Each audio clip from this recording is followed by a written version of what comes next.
apresentação era começar a gravação, tá bom? Boa noite. Hoje é nosso terceiro dia de curso de neurovascular aqui de 2022. Hoje nós vamos ter a presença da doutora Carolina Rouanet, que também fez neurovascular aqui com a gente, e ela vai falar agora nessa primeira aula sobre hemorragia subaracnoide. Carol, muito obrigada por estar aqui com a gente, dando essa aula e mostrando um pouquinho do seu conhecimento para a gente. Imagina, obrigada a vocês pelo convite. É sempre muito bom estar de volta. Hoje eu quase entrei em depressão quando eu me toquei, tem 6 anos já que eu fiz o fellow. Enfim, vamos começar, gente. Então, vou falar um pouquinho para vocês sobre a hemorragia subaracnoide, tá? Que foi o tema da minha tese de doutorado aí. Então, quando a gente vai falar de etiologias, né, da hemorragia subaracnoide, a principal delas é o trauma, a gente não pode esquecer disso, mas existem várias outras etiologias, sendo o foco aqui da nossa aula os aneurismas saculares, né? Mas existem outras causas que a gente não pode esquecer, como malformações arteriovenosas, vasculites, síndrome de vasoconstrição cerebral reversível, aneurisma micótico, hemorragia mesencefálica benigna. Aqui o que a gente vai focar, né, são as HSAs não traumáticas, cuja principal causa são a ruptura de aneurismas saculares. Quando a gente fala de epidemiologia de HSA, ela varia muito dependendo da localidade onde a gente está. Se a gente for ver a China, por exemplo, são descritos mais ou menos 2 casos para cada 100 mil habitantes. Se você vai para lugares, por exemplo, como a Finlândia e o Japão, a Finlândia fica mais ou menos em 22 casos por 100 mil, o Japão tem séries até de 28 casos por 100 mil habitantes. Os Estados Unidos ficam mais ou menos aí no meio do caminho, com mais ou menos 14 casos para cada 100 mil. E no Brasil, a gente, infelizmente, não tem, né, desconheço assim, dados falando de epidemiologia aqui do nosso país. A gente sabe que é uma doença que acomete mais mulheres, um pouco mais mulheres, com pico ao redor de 50 anos. E é uma doença com uma mortalidade muito elevada, como vocês devem, né, saber e imaginar. A gente estima mais ou menos cerca de 15 a 30% dos pacientes vão morrer antes de chegar ao hospital, tá? Dentro do hospital, mais ou menos 1/3 dos pacientes vão vir a falecer. E daqueles que sobrevivem, né, ao sangramento inicial, mais ou menos 1/3 vão requerer cuidados, né, depois que saem do hospital, mais ou menos 1/3 não vão ser capazes de retornar às suas atividades laborativas, né? Então, é uma doença com um custo muito elevado, tanto intra-hospitalar, como um custo aí também de, né, socialmente muito alto. Sim, mas apesar disso tudo, a gente consegue ver aí nessa tabela, né, que a mortalidade da HSA ela vem caindo ao longo do tempo, basicamente as custas, né, da melhoria dos cuidados, né, de neurocirurgia, de neurointervenção, de terapia intensiva neurológica. Se a gente for olhar, né, nessa série, em 68, basicamente 100% dos pacientes, né, com o Huntington 5 vinham a falecer. Agora a gente tem mais ou menos aí 50% de mortalidade, isso já é um estudo com 20 anos, né? Então, assim, a gente espera que hoje isso esteja ainda um pouco menor. Quando a gente fala dos fatores de risco de HSA, a gente basicamente vai, como tudo, a gente vai dividir em 2 grandes grupos, aqueles não modificáveis e aqueles modificáveis. Quando a gente fala dos não modificáveis, né, então eu acabei de falar para vocês que o pico dessa doença é mulheres de meia idade, né, em torno de 50 anos. Isso é algo não modificável. A gente sabe também que uma história familiar ou pessoal prévia, tanto de aneurisma quanto de ruptura aneurismática, de HSA, favorece o risco de um evento, de um novo evento. Então, aquele paciente que já sangrou tem mais risco de sangrar, novamente. Aquele paciente tem familiar de primeiro grau, especialmente 2 familiares de primeiro grau, que já tiveram aneurisma ou já sangraram, também vão ter mais risco de sangramento. Em relação aos fatores de risco modificáveis, os principais, sem dúvida, hipertensão, tabagismo e uso de drogas simpático-miméticas. Essas aí são justamente hipertensão e tabagismo, a gente vai ver que vocês vão ver que quase todos os pacientes aí, né, vão ter isso, e o uso de drogas simpático-miméticas de forma geral também. O etilismo também é considerado um fator de risco. E a gente tem outros mais raros, mas que a gente não pode esquecer, como, por exemplo, doença renal policística, né, autossômica dominante, Ehlers-Danlos, mas qualquer doença, assim, né, de tecido conjuntivo que enfraqueça a parede vascular pode ser um fator de risco para uma ruptura aneurismática. Em relação à apresentação clínica, ela costuma ser relativamente fácil de explicar, né? Então, até 80% dos pacientes que podem contar uma história vão descrever uma cefaleia tipo thunderclap, né? Aquela cefaleia trovoada, que é aquela cefaleia que atinge o ápice muito rápido, em 1 minuto, né? Segundo a literatura, e que é descrita como a pior da vida na grande maioria dos pacientes. Mais ou menos metade dos pacientes vão ter uma perda transitória de consciência, a gente vai ver porque isso ocorre daqui a pouquinho. Quase 3/4 dos pacientes têm náusea e vômito associada, mais ou menos 1/3 vai ter meningismo quando você for examinar, E é importante a gente lembrar que 10 a 40% dos pacientes que têm uma ruptura neurismática, eles vão ter uma cefaleia sentinela. O que é a cefaleia sentinela? Né? Na verdade, é uma cefaleia semelhante, uma cefaleia thunderclap, que na verdade, mas que quando você vai pesquisar, não há um sangramento de fato, então você faz uma tomografia, uma ressonância, um líquido, esse paciente não sangrou, mas você acha um aneurisma. Tá? Essa cefaleia sentinela, ela geralmente precede de 2 a 8 semanas a ruptura do aneurisma, e ela é muito importante, deve ser valorizada, porque é um sinal de alarme muito grande de que esse aneurisma está instável, né? A gente não sabe exatamente a fisiopatologia do que ocorre, a gente acha que talvez possa ser uma instabilidade da parede do aneurisma, um microsangramento, mas indica que, na verdade, aquele paciente é um paciente que você, sem dúvida, tem que, digamos, correr com ele para tratar esse aneurisma, provavelmente, porque o paciente está te falando que ele tem uma grande chance de romper esse aneurisma. E o que acontece, na verdade, né, logo depois que o aneurisma rompe, né? Logo depois que o aneurisma rompe, eu vou até passar para esse slide aqui já. No momento que o aneurisma rompe, né, então o sangue ele vai extravasar e vai cair no espaço subaracnoide, por vezes vai cair também no ventrículo, vai cair também no parênquima. E no momento que isso acontece, a gente tem uma elevação muito abrupta da PIC, né, da pressão intracraniana. Isso leva a uma redução abrupta também da PPC, né, da pressão de perfusão cerebral, e um hipofluxo, né, uma isquemia cerebral global.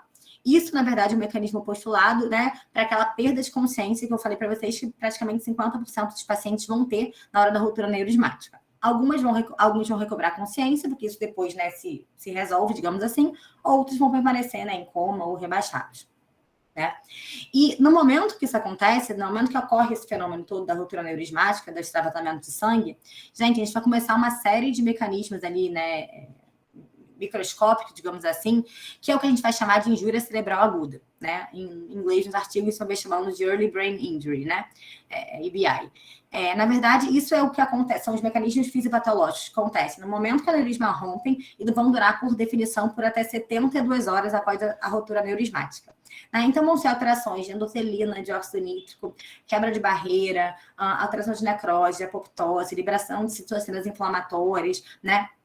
Tudo isso, como a gente vai ver daqui a pouco, vai começar a criar um microambiente para depois poder se desenvolver, né, o fenômeno que todo mundo já deve ter ouvido falar, né, de isquemia cerebral tardia.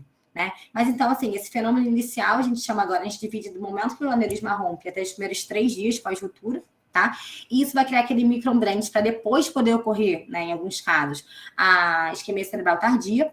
E junto com isso, a gente tem que lembrar também que ocorre uma tempestade simpática muito grande, um estado hiperadrenérgico muito grande, que vai ser, na verdade, responsável pelas complicações sistêmicas que acontecem muito frequentemente depois da HSA, que a gente vai falar rapidamente no finalzinho da aula, né? Então, injúria pulmonar, edema pulmonar neurogênico, Takotsubo, disfunção cardíaca, né? Enfim, febre, uma séria leucocitose, tá? Bom, então a gente já falou de epidemiologia, né, dos fatores de risco, o que acontece assim que o aneurisma rompe. E aí o aneurisma rompeu, a gente sabe qual a apresentação clínica desse paciente. Como que a gente vai fazer o diagnóstico, né, da hemorragia subaracnoide? Bom, gente, assim, o mais simples, tomografia de crânio sem contraste. A gente sabe que, na verdade, nas primeiras 6 horas após o ictus, a tomografia tem virtualmente 100% de sensibilidade. Só que a gente também sabe que essa sensibilidade ela começa a cair com o decorrer do tempo. Tá? Então, geralmente, depois de 24 horas, depois de um dia do evento, essa sensibilidade cai para em torno de 90%, 93%. E depois de 5 dias do evento, está em torno de 60%. Né? Aí na escola, a gente com frequência recebia paciente que vem de outros centros, que vão primeiro para outros lugares, depois são transferidos, às vezes chegam com 3, 4, 5 dias no ictus, e a gente vê que com frequência, às vezes, as tomografias, quando a gente faz ali na hora, já está normal. Porque isso é esperado, porque o sangue vai sendo reabsorvido, né? Vai mudando a densidade do sangue e a tomografia vai perdendo a sensibilidade, tá? E se o paciente tem uma clínica muito típica, então aquela cefaleia thunderclap, vômito, perda de consciência, tudo aquilo que a gente conversou, então eu suspeito fortemente que pode ser uma hemorragia subaracnoide, e eu tomografo meu paciente, a tomografia é normal. Qual que é o próximo passo? Eu devo parar por aí? Não, você não pode parar por aí, não deve e não pode, tá? O próximo passo, assim, classicamente, historicamente, sempre foi a opção lombar, a radicentese. Procurando o quê? Procurando, né, a xantocromia do líquor, né, a prova dos 3 tubos, como você já deve ter ouvido falar, né, que quando é acidente de punção, depois que você centrifuga o líquor, aquilo ali clareia, né. Se é uma hemorragia subaracnoide, os tubos se mantêm xantocrômicos, né. O método mais sensível, na verdade, é fazer a espectrofotometria do líquor. Pessoalmente, assim, eu nunca nem vi fazendo, mas é o que a literatura fala pra gente, tá? Atualmente, nos últimos anos, entretanto, nos últimos 3, 4, 5 anos, muitos autores já vêm questionando se a punção lombar deva ser o segundo passo, né, mediante uma TC normal e uma suspeita alta de HSA. E muitos autores já vêm falando da ressonância como segundo passo nessa investigação. Né? A gente sabe que a ressonância, especialmente, né, a sequência de SWI, o gradiente eco, né, que é a sequência boa para ver sangue, e o FLAIR, são muito sensíveis para ver sangue, também para ver sangue hiperagudo. Tá? Então, muitos autores já falam que uma ressonância pode ser um segundo passo muito razoável, talvez até, quem sabe, superior à punção lombar, por ser menos invasivo, por não ter risco de acidente de punção, que às vezes pode, né, confundir de alguma forma. Bom, a angitomografia vai ser importante para a gente ver o aneurisma, né? Obviamente, se a gente acha uma hemorragia, a gente tem que saber se é um aneurisma realmente, como seria o que a gente vai pensar. E a gente sabe que a angitomografia tem uma sensibilidade muito boa, as novas tomografias, né? Com mais canais e tudo mais, tem sensibilidade muito boa para ver o aneurisma. Tá?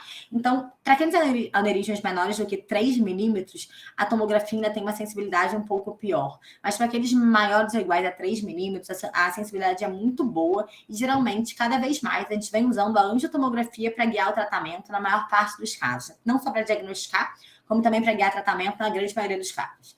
O padrão ouro ainda é a angiografia digital, né? Assim, acho que talvez seja difícil de mudar, mas cada vez mais a angitomografia, né, com mais canais, etc., vem substituindo de alguma forma a angio digital para diagnóstico, para guiar o tratamento. Então, esse é um fluxograma, que até a doutora Mara me ajudou a fazer. Então, na verdade, né, é só para a gente revisar o que a gente falou, se você suspeita de HSA, você vai tomografar o seu paciente. Se tem sangue, isso é uma HSA, né? Você vai fazer uma angiotomo ou uma angiografia cerebral. Se você achar o aneurisma, você vai, enfim, né? Os cuidados de HSA que a gente vai ver depois. Se você suspeita de HSA fortemente, tomografa o seu paciente e não acha sangue, você não pode parar por aí. Isso que é muito importante, que é fundamental ficar na cabeça de todo mundo. A sua segunda etapa, se vai ser uma ressonância, uma punção lombar, entre aspas, fica a seu critério até então, né? O importante é você seguir adiante. Tá? Aí vai depender do serviço que você tá, se você tem acesso, né, a uma ressonância, se não tem. Mas você vai ou ressonar o seu paciente ou fazer uma radiocentese. Se isso for normal, sem sangramento, tudo bem, não é uma HSA, você vai buscar outro diagnóstico alternativo, tá? Se você tiver um líquor, né, positivo para sangue ou se é uma ressonância positiva para sangue, você também vai seguir o seu caminho de tratamento de HSA. Bom, depois que a gente diagnostica e acha uma HSA, é importante a gente falar de escalas, né? E aí a gente vai falar de escalas clínicas, escalas radiológicas, escalas clínico-radiológicas, né? Isso é importante para quê? Primeiro, para você padronizar a comunicação, que nem no AVC isquêmico a gente tem que falar de NIH, não posso falar que eu tenho AVC isquêmico agudo, principalmente, e não falar de NIH, é feio, ou de um AVC hemorrágico, não falar de escala ICH. Na HSA, eu não posso falar de HSA sem falar o Hunt-Hays ou WFNS e sem falar das escalas radiológicas do paciente, né? Então, para a gente padronizar a comunicação e também para a gente saber o que a gente está falando, né? Quando eu falo as escalas desse paciente, eu vou saber qual é, de alguma forma, qual é a gravidade, até qual é o prognóstico, né? Quais são as complicações desse paciente. Então, escalas clínicas, a gente tem basicamente duas, a escala de Hunt-Hays e a da WFNS, né? Que é da World Federation of Neurological Surgeons, né? Ambas se dividem, né, de 1 a 5, né? Então, a Hunt-Hays é a escala acho que é de 82, se não me engano, uma escala bem antiga, já, né, da década de 80, em que basicamente seria aquele paciente assintomático com uma cefaleia leve, uma rigidez de nuca leve. O Hunt-Hays 2 seria aquele paciente com uma cefaleia moderada grave, com rigidez de nuca, mas sem sinais neurológicos focais, exceto paralisia de nervo craniano, tá? O 3 seria pacientes mais confusos, letárgicos, com sinais neurológicos focais leves, como ele define. O 4 é aquele paciente torporoso, com uma hemiparesia importante. E o 5 é aquele paciente em coma, com postura extensora ou flexora, aquele paciente moribundo. Na minha opinião, e na opinião de vários autores, esse problema é que isso é um pouco subjetivo, talvez, né? Então, os estudos mais novos vêm cada vez mais usando o WFNS, que é mais objetivo para a gente quantificar e para a gente graduar o nosso paciente, né? WFNS é muito simples, usa simplesmente escala de coma de Glasgow e presença de hemiparesia ou não, né? É só isso. Então, WFNS de 1 é um paciente Glasgow 15, WFNS 2 é um paciente com Glasgow 13 ou 14 sem hemiparesia, o 3, Glasgow 13 ou 14 com hemiparesia, o 4, Glasgow 7 a 12, independente de déficit focal motor, 3 a 6, também WFNS de 5, Glasgow 3 a 6, independente ou não de déficit focal motor. Então, ela é bem mais objetiva e acho que por isso que vem sendo cada vez mais aí, utilizada nos artigos mais recentes. Esse artigo que ele literalmente acabou de sair, eu acho que ele é da semana passada, na verdade. Esses autores, na verdade, eles propõem, publicado na Stroke agora, ele propõe, na verdade, um aprimoramento do WFNS, que ele chama de WFNS-H, Journeyation WFNS. Então, o que ele fala, na verdade, é que muitos pacientes tidos como WFNS de 3, né? WFNS de 5, que seriam aqueles pacientes, né, com Glasgow, muitas vezes 3, na verdade, eles não são realmente isso. Né? Não pode ser pacientes que estão muito graves, ainda estão recém-chegados, digamos assim. Né? Então, o que ele propõe? Que, na verdade, a gente deva se preocupar mais com sinais de disfunção de tronco, que seriam sinais preditores de herniação, como está no nome da escala. Então, ele propõe essa WFNS-H assim. WFNS-H 4, de 1 a 3 é a mesma coisa, ele não muda isso. Um WFNS-H de 4 seria o quê? Aqueles pacientes com Glasgow 6 a 12, então não 7 a 12, mas 6 a 12. E ele inclui aqueles pacientes de Glasgow 3, mas que têm pupilas normais. Então, ele simplesmente bota na escala aqueles pacientes com algum sinal de disfunção de tronco. Quais seriam os sinais de disfunção de tronco que ele chama? Alteração pupilar, postura extensora ou postura flexora. Então, os pacientes que têm sinais de disfunção de tronco, né? Então, aqueles com Glasgow 4, 5, ou como eles chamam, com Glasgow 3 real, que é um Glasgow 3, que não tem resposta motora, mas que tem uma disfunção pupilar, esses seriam realmente os pacientes da WFNS-H de 5.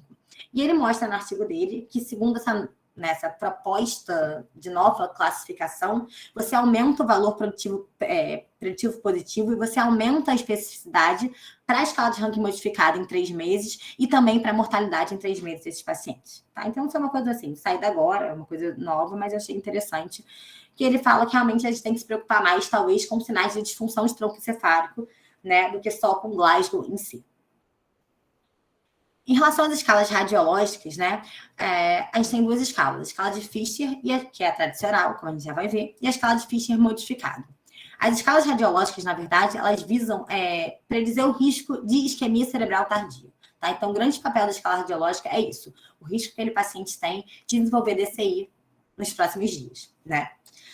Qual que é... Vou aumentar aqui. A questão, na verdade. Né? A escala de Fisher é uma escala antiga também, tá? Mas se a gente olhar... Eu acabei de falar para vocês que o objetivo da escala de Fisher, né, das escalas radiológicas, é predizer o risco de DCI, né, do antigo vasospasmo, falando agora de uma forma mais moderna de DCI.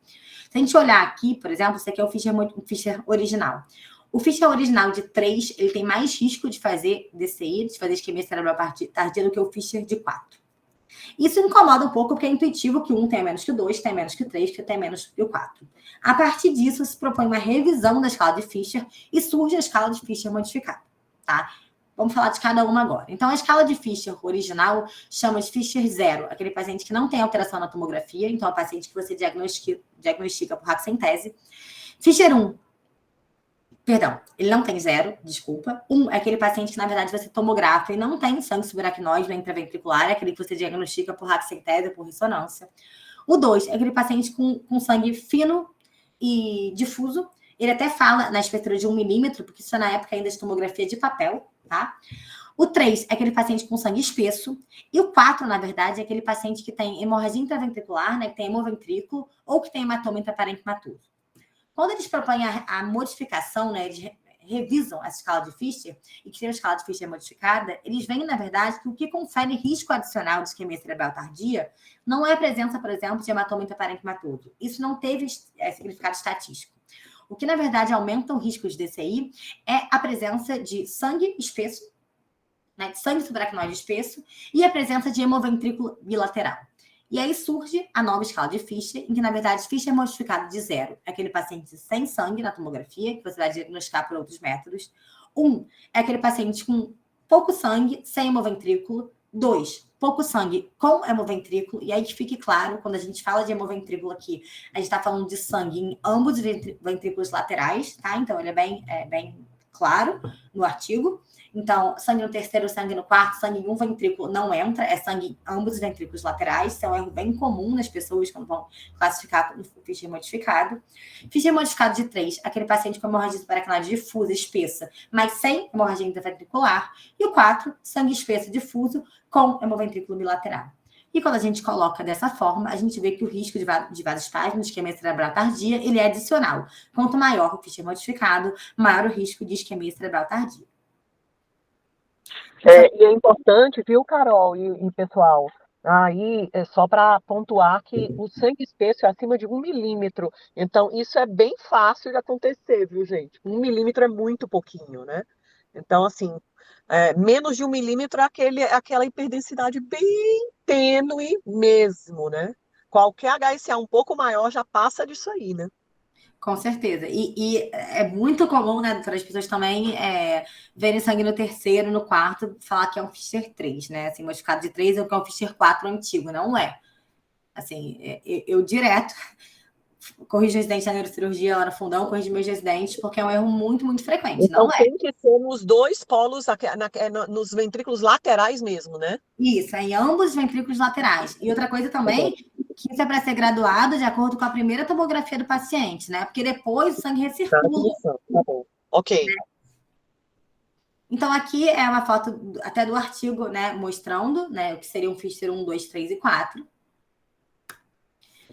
A gente não pode deixar de falar da escala clínica radiológica, né, que é a escala de Vasograde, que é até tema da tese de mestrado da Natália, que é um mestrado, né, a partir do meu doutorado também, que está para ser defendido. Foi uma escala publicada também pelo Ayrton Léo, né, que foi aluno também de doutorado aí da escola. Então, na verdade, a escala de Vasograde, ela combina itens de escala clínica, o WFNS, e de escala radiológica, o Fischer modificado. E ele dá cores a isso para quê? Com o mesmo objetivo, de ver o risco desse paciente desenvolver isquemia cerebral tardia. Tá? Então, o Vasograde verde seria aquele mais tranquilinho, digamos assim, é o WFNS 1 a 2 e o Fischer modificado 1 a 2. O amarelo seria o WFNS de 1 a 3, com o Fischer modificado 3 ou 4. O vermelho, aquele WFNS 4 e 5, com qualquer Fischer modificado. E quando ele analisa isso, na verdade, o Vasograde amarelo, ele tem um odds ratio, né? Então, um risco de chance de desenvolver isquemia cerebral tardia quando comparado ao verde de 1,3, 1,31. E o vermelho tem quase 3,2 vezes mais chance de desenvolver isquemia cerebral tardia quando comparado ao verde. Então, mostrando novamente que, né, aquele paciente com WFNS 4 ou 5, com Fischer modificados mais altos, são aqueles pacientes que são de alto grau, aquele paciente que você tem que tomar mais cuidado e ficar mais atento. Bom, a gente já, né, diagnosticou, já classificou o nosso paciente. E agora, onde eu vou tratar no meu paciente, né? Então, gente, o ideal é tratar o seu paciente em centros de alto volume. Qual a definição da literatura de centro de alto volume?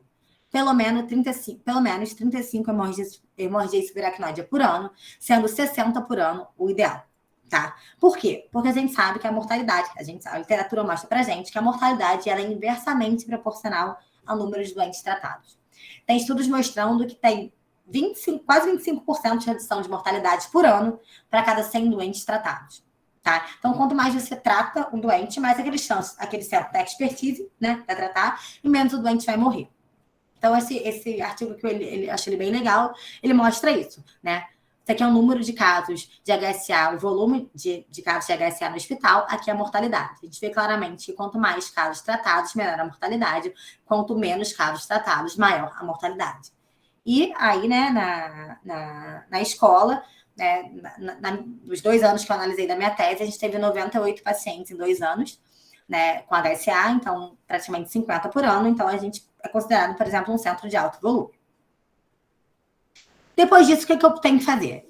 Né? Eu tenho que evitar ressangramento. O maior medo na fase hiperaguda, aguda de HSA é que o meu paciente ressangre. Né? Então, a literatura fala de 5 a 22% de ressangramento, né? Sendo que o maior risco é nos primeiros 3 dias, depois do ictus, nas primeiras 72 horas. Quando esse sangramento acontece nas primeiras 24 horas, ele é chamado de ultra precoce. E a gente sabe que o paciente ressangra, gente, é uma catástrofe, geralmente, né? Então, aquele paciente ressangra, ele aumenta muito a mortalidade dele, é um paciente muito grave. E o que eu posso fazer para evitar meu paciente ressangrar? Basicamente, 3 coisas. Controlar a pressão, Antifibrinolítico é uma coisa controversa, a gente já vai ver. E o tratamento definitivo do aneurisma, que sem dúvida é o grande pilar. Em relação ao controle de pressão, a gente fala muito sobre isso, né? Todo mundo passa por isso quando recebe uma HSA, mas é importante frisar que a gente não tem nenhum estudo randomizado no tema, não tem nenhum. O nível de evidência de literatura é puramente opinião de especialista. E, sinceramente, eu acho que a gente não tem nem vai ter. Eu acho que isso não vai ser, talvez, eticamente aceito. Então, assim, as diretrizes falam pra gente, né, de controlar a pressão. Aí vai ser histórica menor de 180, perdão, 160, é o que a American Heart fala pra gente, a Neurocrítica qualquer fala de menor do que 180, também dependendo da pressão basal do paciente, né? Então, assim, a gente tende a baixar, se o paciente está muito hipertenso, a baixar um pouco a pressão dele, até o aneurisma estar seguro. Né? Como tudo na terapia intensiva neurológica, na HCA não vai ser diferente, você não vai dar captopril, nem clonidina, nem hidralazina para o paciente. O ideal são drogas tituláveis com meia vida curta. Né? Lá fora eles usam muito nicardipina, labetalol, esmolol. Aqui, geralmente, na maior parte dos centros, no dia a dia, a gente acaba usando, né, o bom e velho aí, nitroprusiato mesmo. Em relação aos antifibrinolíticos, é um tema bem controverso na literatura, né? Porque qual seria a questão bem intuitiva? Bom, esse paciente sangrou, né? O aneurisma não está seguro ainda. Será que não seria razoável fazer um curso de antifibrinolítico, né? Então, de um transamin, né? Com ácido tranexâmico ou de amido capróico, naqueles pacientes que vão demorar um pouco até serem tratados do aneurisma?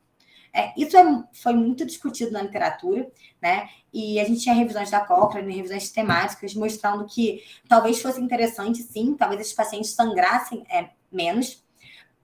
Os estudos mais antigos eles eram negativos porque davam muito tempo de transamento para os pacientes, e obviamente, como é uma droga antifibrinolítica, aumentava a chance de eventos isquêmicos de forma geral, então TBP, TEP, né? E a gente tem que lembrar que um pouco mais para frente na HSA, como a gente vai ver, existe a chance, né, de isquemia cerebral tardia.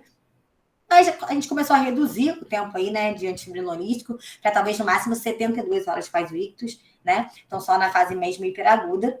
E, assim, eu pessoalmente gostava dessa ideia. E até que veio há mais ou menos um ano, vai fazer um ano que esse estudo acho que é de maio do ano passado, abril do ano passado, que era o Ultra. Na verdade, foi o primeiro estudo randomizado, né? Avaliando um curso ultra precoce de transamin, né? Eles usam 1 grama de 8 em 8, né? Então, no máximo, aí até 3 dias do ictus, depois de HSA, até o paciente ser tratado, e ele foi negativo, né? Viu que, na verdade, usar o curso curto e precoce de ácido tranexâmico não melhorou o desfecho clínico desses pacientes, né? Então, aí não sei o que vai vir depois disso, não teve nenhuma diretriz depois disso, as diretrizes de HSA, na verdade, são super antigas, então não sei se isso vai mudar alguma coisa ou não, mas, sinceramente, eu fiquei mais assim, né? Eu acho que vai muito aí um pouco de cada um, mas é algo que é discutido na literatura. Sem dúvida, o grande pilar de você prevenir ressangramento é você tratar o seu aneurisma, né? Isso é o que vai te deixar seguro de que o aneurisma, teoricamente, não vai mais ressangrar.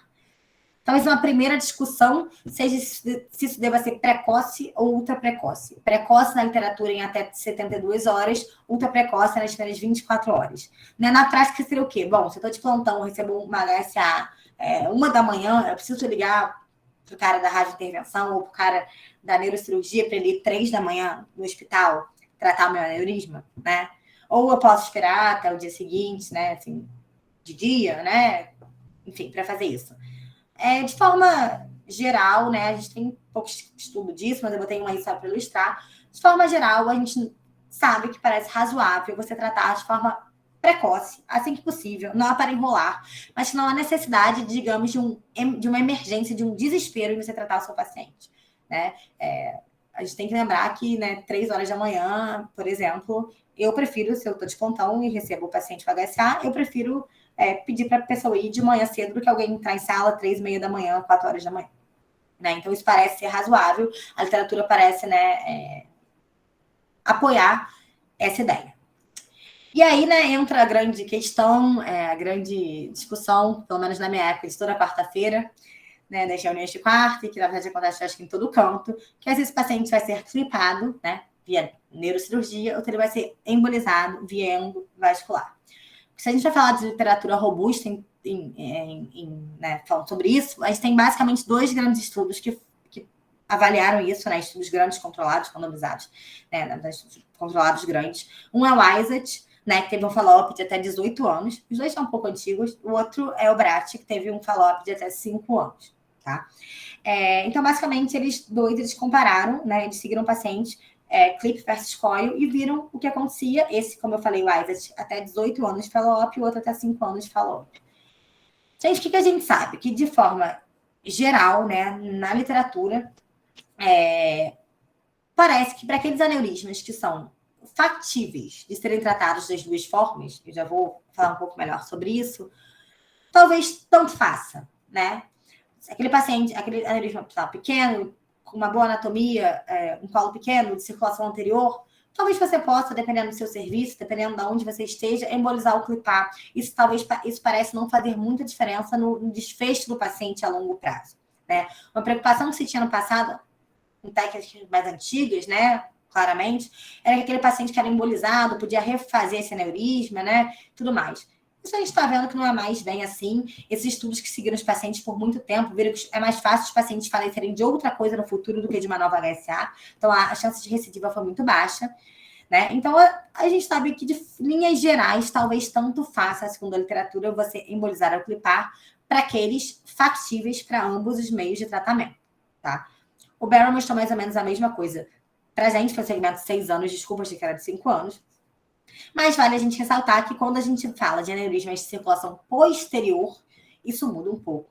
De forma geral, aneurismas de circulação posterior, especialmente aqueles aneurismas de basilar, de topo de basilar, são aneurismas tendentemente para serem tratados via endovascular, né?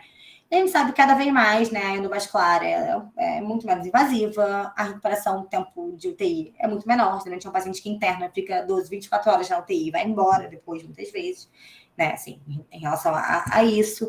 Então, a gente sabe que cada vez mais a endovascular está, né, ganhando espaço nisso.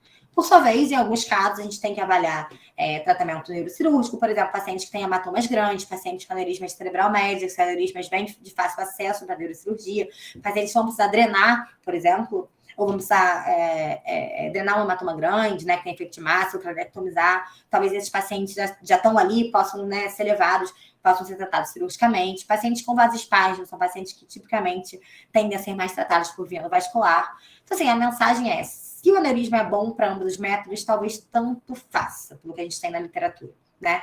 Agora, a gente vai ver caso a caso, e também depende muito de quem vai botar a mão no seu paciente, né? Da expertise, de onde você está, do seu serviço, da disponibilidade, né? Lembrando que uma coisa que a gente não pode esquecer é que, né, principalmente no SUS, endovascular é muito mais restrito, infelizmente, né? Não é todo lugar, na verdade são poucos lugares, é um método caro, né? Então, às vezes, nesses lugares, a neurocirurgia acaba ganhando um papel um pouco maior, talvez por isso, enquanto no particular a gente acaba vendo um pouco mais o contrário, né? Isso tudo aqui só para não deixar de falar dele. Eu lembro quando ele foi publicado, foi em 2018, eu lembro de uma reunião de quarta-feira que os neurocirurgiões todos começaram a mandar para todo mundo. Eu recebi de um monte de gente, dos meninos da neurocirurgia. Esse estudo foi um estudo publicado, um estudo retrospectivo, que, na verdade, avaliou, né, desfechos de pacientes embolizados e clipados, tá? É retrospectivo, como eu falei. E esse estudo, na verdade, né, a conclusão dele foi que talvez a clipagem fosse melhor em relação à mortalidade, tá? A grande maior crítica ao estudo retrospectivo, que provavelmente aqueles pacientes mais graves, aqueles pacientes com vasoespasmo, aqueles pacientes que estivessem com WFS mais alto, por aí vai, tivessem sido mandados para endovascular e não para neurocirurgia, pela talvez agressividade, né? Mas só para vocês saberem que existe. Bom, continuando, falando um pouquinho agora de complicação neurológica, a gente tem basicamente 4 grandes complicações neurológicas, sim, da HSA. Hidrocefalia, insuficiência intracraniana, crise epilética e o principal que a gente mais vai falar, que é a isquemia cerebral tardia. Então, só para a gente falar rapidinho em relação à hidrocefalia, vamos lembrar que é uma complicação precoce frequente, então até 50% dos pacientes se apresentam na fase aguda com hidrocefalia. E é interessante a gente saber que aqueles pacientes que chegam já com hidrocefalia, muitas vezes como uma hemorragia de alto grau, pacientes rebaixados, graves, depois que você deriva esse paciente, que você trata a hidrocefalia, até 30% deles vão melhorar e vão começar a se comportar como uma HSA de baixo grau. Então, na verdade, o que estava piorando ele era a hidrocefalia, não a hemorragia em si, tá? Aí entra um risco, né, assim, mais teórico, mas que a gente vê às vezes na prática, que está na literatura, que é Tá, o meu aneurisma não está ainda seguro, eu não tratei ainda meu aneurisma, o paciente tem hidrocefalia. E se eu derivar o meu paciente? Quando você deriva o paciente, né, você vai tirar a líquor, você vai criar um gradiente de pressão físico, né? Será que isso ali não pode instabilizar essa gradiente de pressão, não pode, né, essa variação de pressão não pode instabilizar ainda mais um aneurisma que já está roto e não seguro, e aumentar a chance de ressangramento? Então, essa é uma preocupação, talvez um pouco teórica, mas uma preocupação da literatura. Né? A gente tem alguns estudos mostrando, estudos pequenos, não tem nenhum estudo grande, pelo menos que eu conheço sobre o tema. Tem estudos mostrando que talvez você derivar o seu paciente possa sim, isso aqui é uma meta-análise, uma revisão sistemática, possa aumentar o risco de ressangramento. Mas aí o que a gente faz, gente? Na prática, o que a gente faz? A gente deriva se o paciente tem hidrocefalia. Você tem que derivar ele, até porque, como eu falei, muitos deles vão melhorar depois que você trata a hidrocefalia, que é um fator externo, né? Tratável, removível, entre aspas. E o que você tenta fazer? Eu derivo meu paciente, eu dreno o líquor quando precisa e, se possível, eu mantenho a minha DVE fechada. Meu paciente está com a PIC elevada, tem hipertensão intracraniana. Você vai manter a DVE aberta. Se possível, você abre, drena um pouco de líquor e depois fecha. Então, talvez esse manejo de DVE com drenagem intermitente possa ser um pouco mais seguro. Tá? Tudo isso é uma evidência muito fraca de literatura, como quase tudo em HSA, infelizmente. E para a gente desmamar a DVE, né? Assim, a gente sabe que o que quase todos os serviços fazem, pelo menos que eu conheço, quase todos os neurocirurgiões falam para a gente fazer, é aquele desmame gradual, né? Tá aberto em 10, aumenta para 15, tá aberto em 15, aumenta para 20, aí um dia fecha, espera 24 horas, retomografa. Só para a gente saber, né? Assim, isso, né, é mais uma coisa, talvez, assim, mística, digamos assim, do que uma coisa que tem uma literatura endossando formalmente isso. Né? Então, pelo contrário, eu botei para vocês um estudo pequeno, antigo, mas que eu achei do tema, que é um estudo que compara você drenar de forma rápida, ou seja, você desmamar de forma rápida. Então, olha, eu acho que meu paciente não é chante dependente, ele não tem intubação intracraniana, eu acho que ele não precisa da DVE, eu vou fechar a minha DVE. Ou eu fazer essa estratégia gradual e ele compara as duas técnicas em relação ao número de pacientes que depois precisaram de um shunt definitivo, então precisaram de DVP, né? O número de dias de UTI. E esse estudo foi que, na verdade, independente da forma de desmame, os pacientes que viraram shunt dependentes foram iguais nos dois grupos. Então, não teve diferença. Tá? Então, talvez você fazer um desmame gradual não te proteja do seu paciente virar shunt dependente. E, obviamente, como é de se imaginar, aqueles que desmamaram de forma rápida, de forma abrupta, né, a DVE, direta a DVE, ficaram menos tempo em UTI, menos tempo em hospital, por aí vai.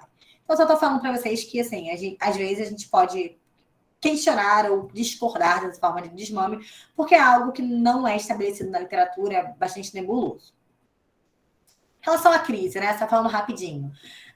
As crises, quando são rápidas, precoces, frequentemente elas indicam ressangramento, gente.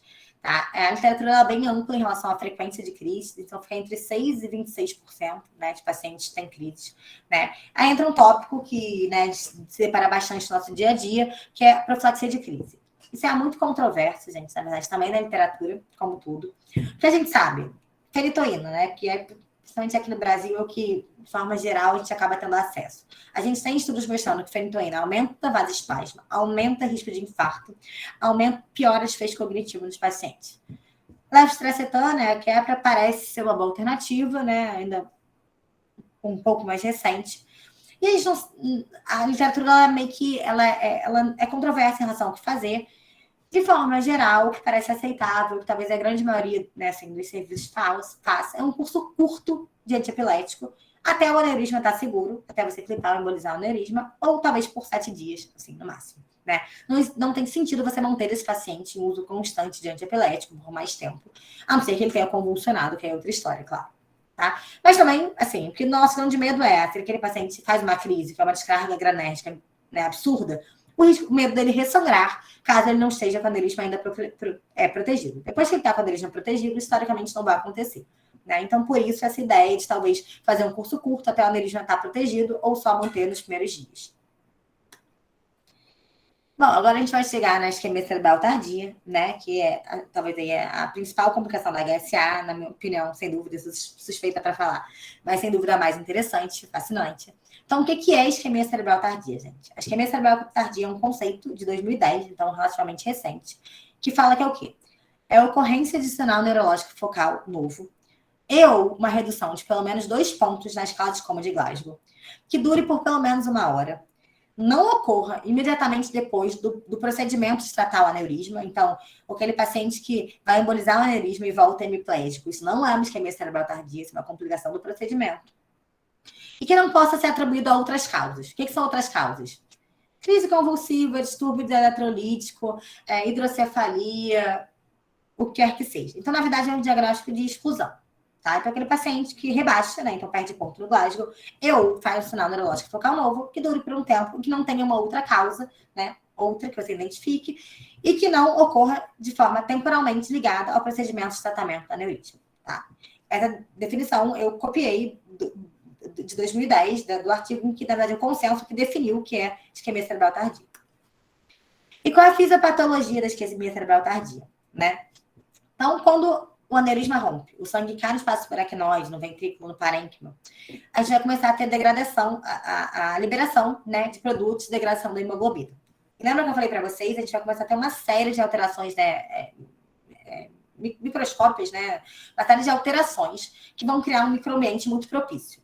Basicamente o quê? Gente, começa a ter formação de espécie ativa de oxigênio, começa a ocorrer necrose e apoptose, a gente começa a ter um aumento muito importante da expressão de endotelina 1. Endotelina 1 é uma substância muito vasoconstritora, ao mesmo tempo que a gente começa a ter uma redução da expressão de óxido nítrico, que é uma substância muito vasodilatadora. Então, começa um desbalanço entre vasoconstrição e vasodilatação. A gente começa a ter quebra de barreira, a gente começa a ter disfunção endotelial. Tudo isso junto, né, vai levar a alguns fenômenos. Quais são eles? Inflamação, disfunção de microcirculação, depressão isquemia cortical alastrante, o vasoespasmo de grandes artérias, que é o famoso vasoespasmo, e microtrombose. Essas 5 coisas que eu acabei de falar para vocês são os responsáveis pela ocorrência da isquemia cerebral tardia. Tá? Então, esses 5 fatores são os atribuídos atualmente como responsáveis pela ocorrência de isquemia cerebral tardia. Então, eu acho que já ficou claro para vocês que isquemia cerebral tardia não é sinônimo de vasoespasmo, pelo amor de Deus. Tá? Então, vasoespasmo é apenas um dos causadores, dos possíveis causadores da isquemia cerebral tardia. Talvez aquele que a gente conhece há mais tempo e aquele mais facilmente mensurável, mais facilmente visível para a gente.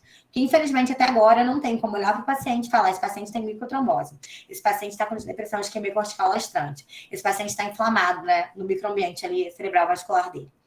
Mas eu posso falar: esse paciente tem vasoespasmo se eu fizer uma tomografia, um Doppler, por aí vai. Tá?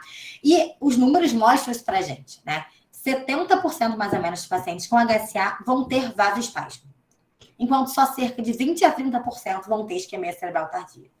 Então fica bem claro que tem muito vasoespasmo sem isquemia cerebral tardia, graças a Deus, mas também tem isquemia cerebral tardia sem vasoespasmo. Então todo mundo que trabalha com HSA já viu ou vai ver um paciente que nunca teve vasoespasmo e vai aparecer com infarto na tomografia, ou vai aparecer hemiparético ou rebaixado e por aí vai, tá?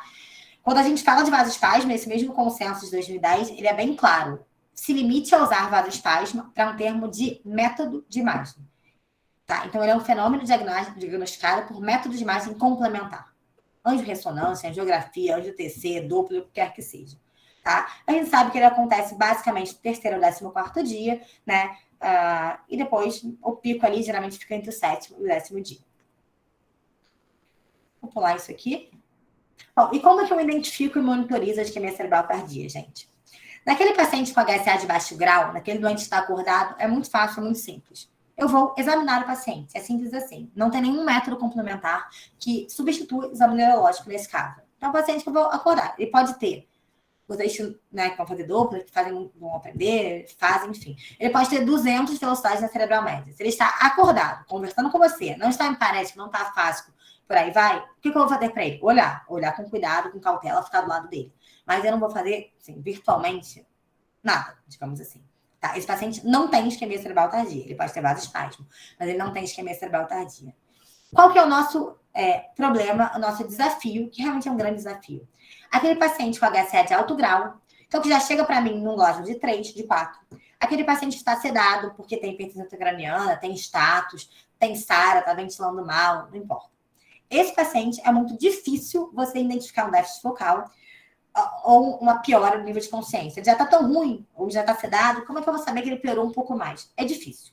E é difícil para a gente, e é difícil para todo mundo, em todo lugar do mundo. Nesse paciente, os métodos complementares vão se tornar fundamentais, digamos assim. Quais são os métodos complementares que a gente vai usar, então, como nossos aliados e que podem ajudar a gente nesse contexto de paciente grave, paciente já de alto grau, paciente sedado, que vão poder ajudar a gente, aí sim, a definir uma isquemia cerebral tardia? Bom, Doppler, aqui não é aula de Doppler, então eu tirei tudo de Doppler que eu tinha, né? Então, assim, só falando, o critério que a gente usa por Doppler transcraniano, mais, né, aceita a temperatura, é uma cerebral média maior do que 200 centímetros por segundo, velocidade média de fluxo maior do que 200 centímetros por segundo, ou Lindengar maior ou igual a 6, ou ambos, ou, de forma importante, valorizem isso, um aumento consecutivo em 24 horas de um Doppler para outro de mais do que 50 centímetros por segundo de velocidade. O meu paciente tinha 70 ontem de cerebral média, totalmente normal. Hoje eu faço, ele tem 140, 130. Não é nada demais, nada que emocione tanto assim. Mas valorize esse aumento, tá? O eletroencefalograma contínuo pode ajudar a gente nisso também. O que a literatura fala pra gente que pode ser usado como critério é uma redução da relação alfa-delta menor que 50%. A TC de perfusão, que é um grande aliado, eu sou fã da TC de perfusão pra gente, pode ajudar a gente, né? É basicamente, a gente usa MTT e o CBF, né? Então, fluxo sanguíneo cerebral e tempo médio de trânsito. O CBF menor do que 25, é o mais aceito na literatura. Alguns lugares falam 20, outros falam 25. E o MTT maior do que 6 a 6,5.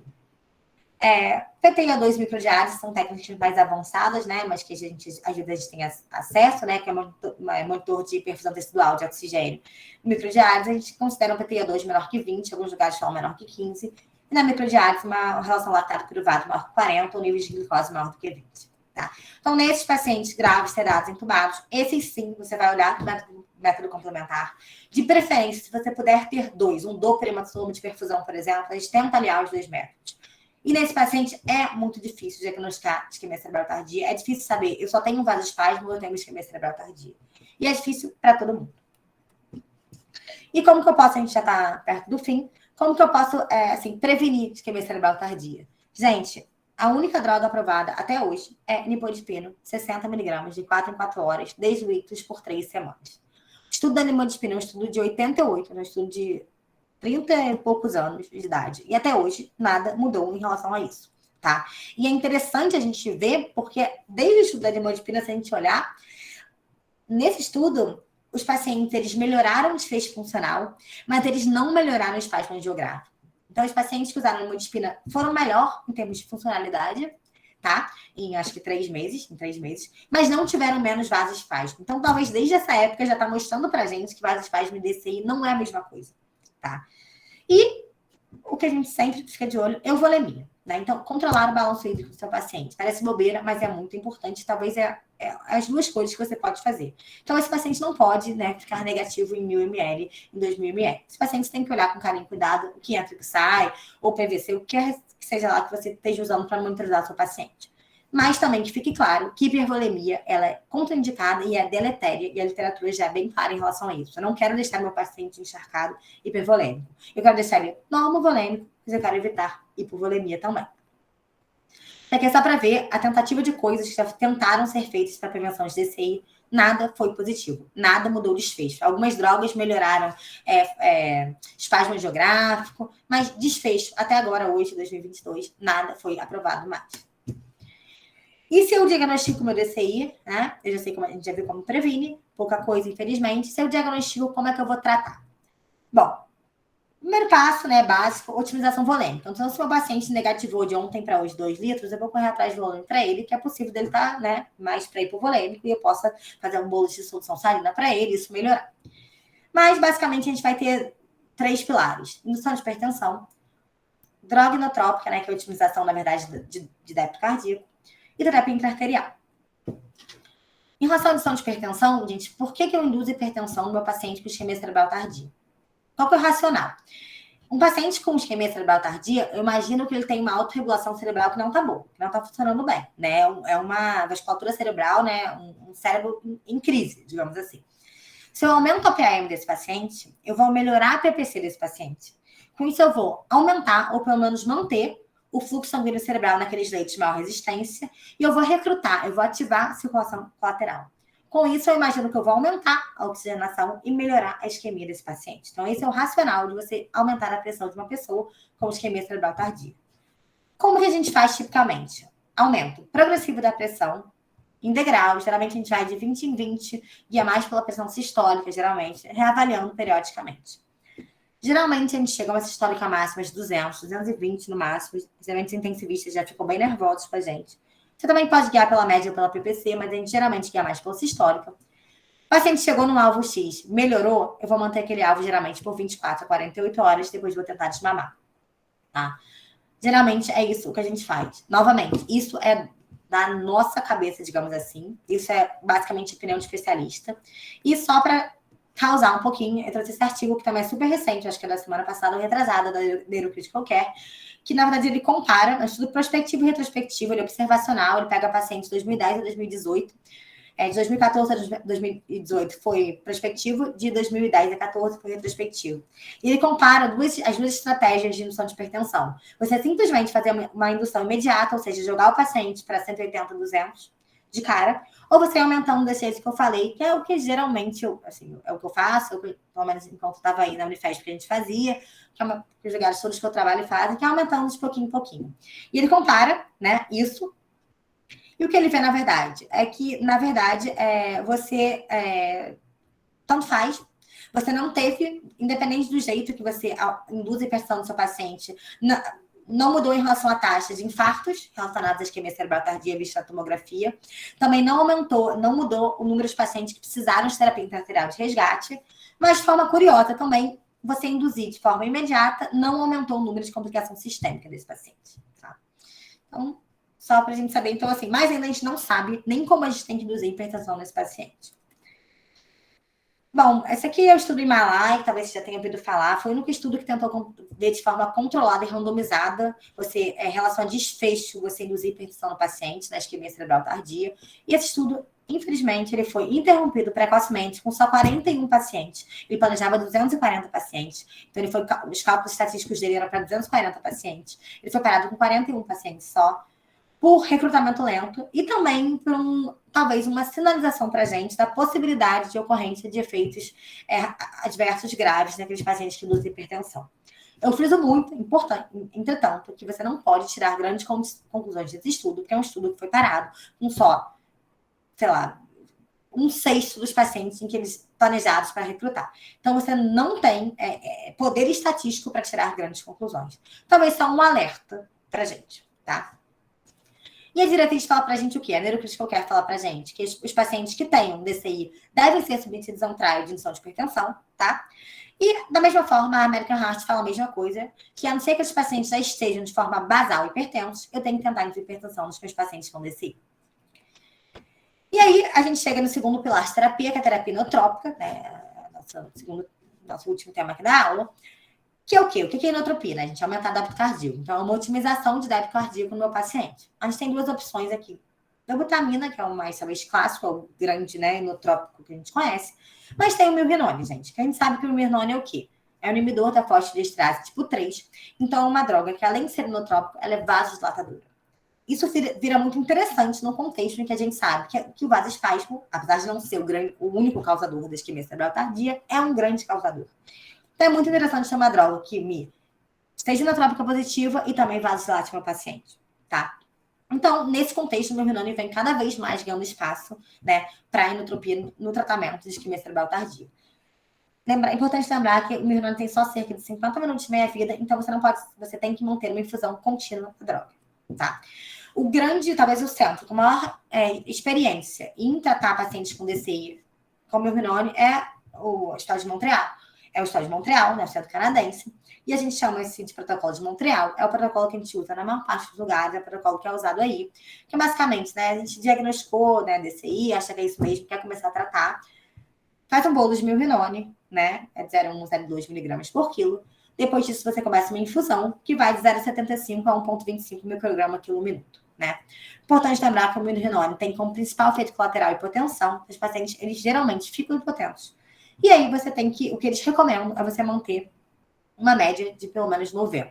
Né? Então, não é mais induzir hipertensão, segundo esse protocolo. É você evitar a hipotensão, manter uma média de mais ou menos 90. Eu não quero mais um alvo de 220 para o meu paciente. Tá? Então, eu quero evitar a hipotensão. Com muita frequência, os pacientes acabam precisando de amida, né? Porque eles ficam mais hipotensos. E esse centro, né, publica em 2012 os resultados deles, são resultados excelentes. Né? Então, quase 50%, eles têm 75% de ranking modificado menor ou igual a 2, né, que é muito bom. Na minha série, por exemplo, a gente teve uma taxa muito boa de ranking modificado, só que a gente considerou menor ou igual a 3, a gente teve 75% de ranking modificado menor ou igual a 3, eles falam 75% de ranking modificado menor ou igual a 2, né? E poucos efeitos colaterais relatados. Isso aqui é só para falar, esse aqui foi o artigo publicado principal da minha tese, a gente também publicou na Neurocritical Care, tá? Em que a gente mostrou que, na verdade, os pacientes com isquemia cerebral tardia tratados com, a gente usou milrinone ou noradrenalina, né? Os pacientes tratados com milrinone, eles melhoravam sonograficamente, eles tinham uma queda tempo dependente de velocidade, então mostrando que o Doppler era, na verdade, um armamento bom para você ver a melhora desse paciente. Já que eles tratados com noradrenalina, eles não tinham melhora no Doppler, porque, como a gente pode imaginar, né, não é uma substância vasodilatadora, então as velocidades elas continuam constantes, mas em termos de desfecho, a gente avaliou o Glasgow e a NIH desses pacientes, né, com 45, 90 e minutos depois, a gente viu que esses pacientes melhoravam, né, e também tiveram bons desfechos aí que a gente avaliou em 3 meses, né, então mostrando que também tanto a emissão de hipertensão quanto o milrinone, principalmente, bons desfechos, no caso do milrinone, sonográficos e bons desfechos clínicos, que é o que a gente quer. Esse aqui é um artigo que saiu um pouquinho depois do meu no ano passado, que foi o meu RISPASP, na verdade, né? Que, na verdade, ele foi um estudo retrospectivo, né? Ele comparou, na verdade, só a emissão de hipertensão com emissão de hipertensão mais milrinone, tá? E, na verdade, o que ele mostrou pra gente... desculpa. Aqui, é que, na verdade, os pacientes que também receberam milrinone, eles tiveram menos necessidade de terapia intraarterial de resgate, eles tiveram menos infartos vistos relacionados à DCI, vistos na tomografia, e tiveram melhores desfechos clínicos do que aqueles que só receberam emissão de hipertensão, tá? Foi um estudo, não foi um estudo um estudo prospectivo, não foi randomizado controlado, mas, assim, é interessante, né? Mais um estudo que a gente tem, porque a gente tem muita pobreza de literatura nesse aspecto. Ele só descreve, entretanto, uma alta taxa de descontinuidade de milrinone por efeitos colaterais. Então, quase 30% dos pacientes dele tiveram que interromper o uso, basicamente por hipotensão e outros efeitos colaterais. Isso aqui só para mostrar para vocês como é difícil estudar HSA, estudar DCI principalmente. Isso aqui era um estudo que ia comparar também milrinone com Nora para tratamento de DCI, ele foi interrompido por recrutamento lento, tá? E quando a gente vai ver as diretrizes, a Neurocritical Care fala pra gente que naqueles pacientes que não melhoram a condição de hipertensão, a gente deve tentar um trial de terapia inotrópica, tá? A American Heart nem cita terapia inotrópica na última diretriz. Lembrando que são diretrizes bem antigas, mas nem cita isso, né? Bom, a terapia interarterial, basicamente, né, vai ser uma terapia que em alguns centros vai ter de resgate, em outros centros ela é mais de primeira linha, isso depende muito aí, né, de onde você está. Mas basicamente a gente pode fazer droga ou a gente pode angioplastar o vaso. Lembrando que droga é uma penetração mais distal, né, melhor para vaso faz mais distal, né, mais difuso. A angioplastia tem mais efeito colateral, um pouco mais difícil de ser feita, mas mais duradoura e mais para vaso aproximado, tá? Isso aqui é só um fluxograma, né, de um artigo mostrando. Então, geralmente, a primeira linha são de hipertensão, otimização volêmica. A segunda linha entra aqui terapia endovascular, otimização de débito cardíaco. Se a gente já tem pouca evidência para a primeira e segunda linha, que dirá para outras coisas, né? E aqui eu coloquei só o protocolo, que foi o que eu descrevi na minha tese, no meu artigo, que a gente usava, pelo menos, não sei se mudou alguma coisa, só para a gente fechar a aula, quando a gente diagnostica a isquemia cerebral tardia, de modo geral, o que a gente costumava fazer era, se esse paciente tem uma pressão basal normal, né, não está, então, hipertenso de forma basal, e não tem contraindicação, a gente geralmente induz hipertensão com noradrenalina nesse paciente.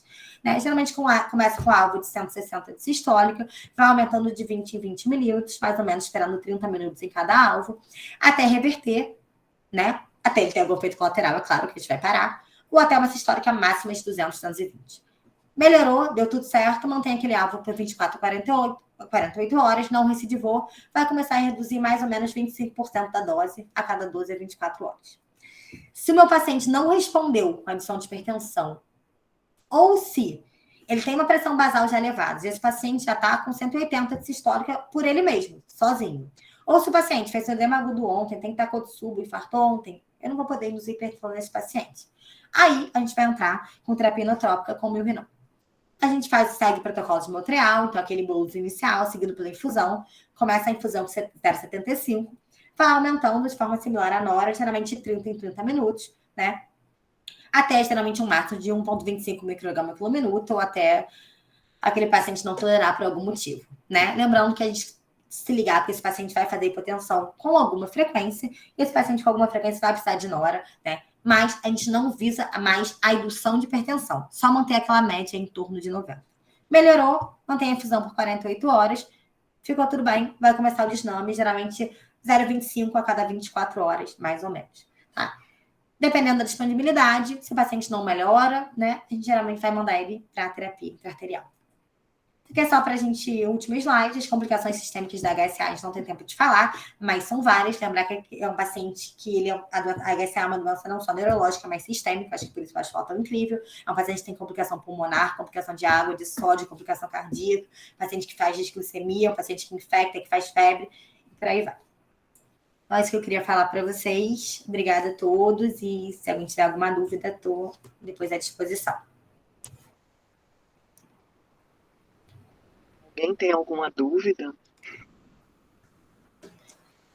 É muito difícil falar de HSA em uma hora, né? Mas Nossa aula foi Excelente, maravilhosa. viu? Excelente, Carol. Obrigada pela sua aula, viu? Sempre Isso, muito muito bom. completa. imagina. Bom, se alguém precisar de alguma coisa depois, tiver alguma dúvida, estou à disposição, gente. Muito obrigada. Tchau, gente. Boas próximas aulas para vocês. Obrigada pelo convite, tá bom? Tchau, tchau.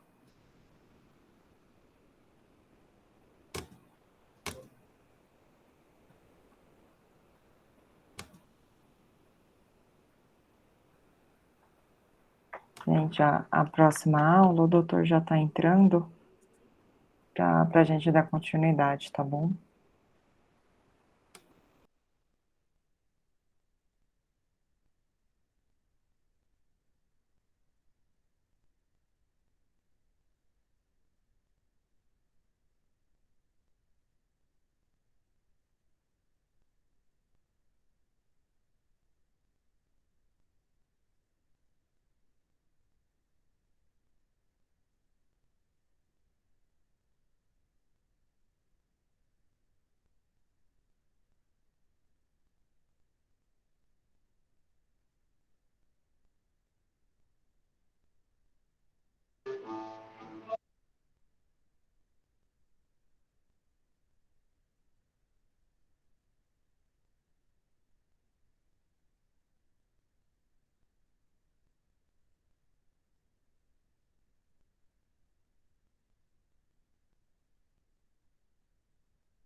Oi, doutor, boa noite.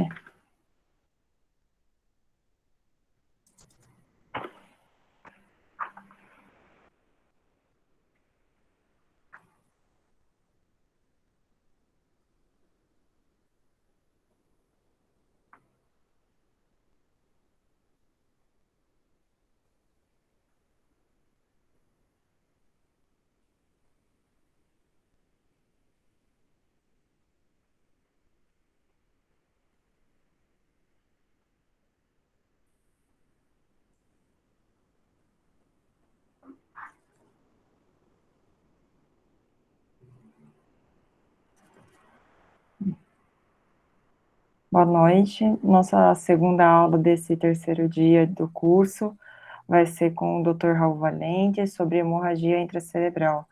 Doutor, muito obrigada pela disponibilidade de compartilhar os conhecimentos. O microfone está fechado, doutor.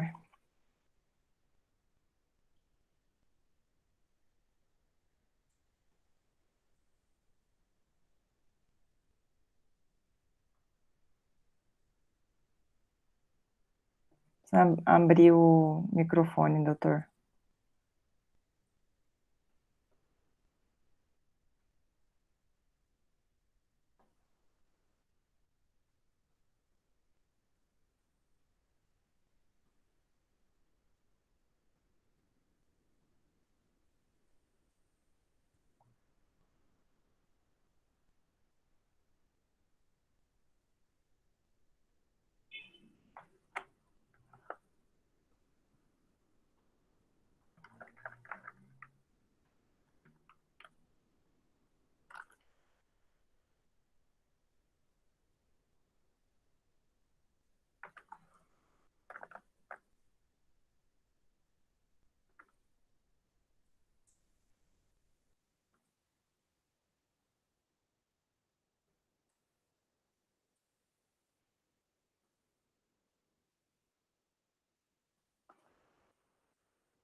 Gente, só um minutinho que ele tá com um problema no áudio.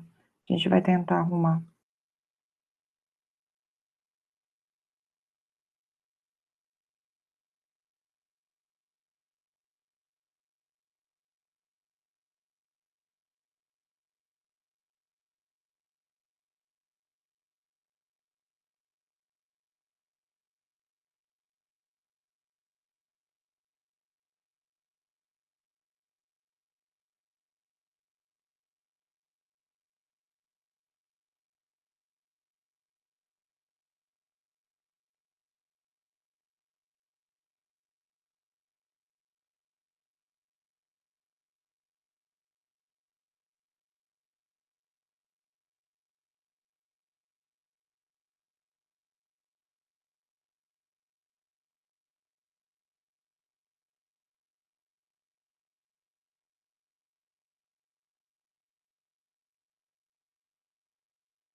E aí, pessoal? Tudo bem? Oi, Felipe, tudo bem? Obrigada, viu? Eu vou tentando ajudar o Dr. Raul quanto ao áudio. Tá ótimo. Deixa eu compartilhar aqui minha tela. Tá bom.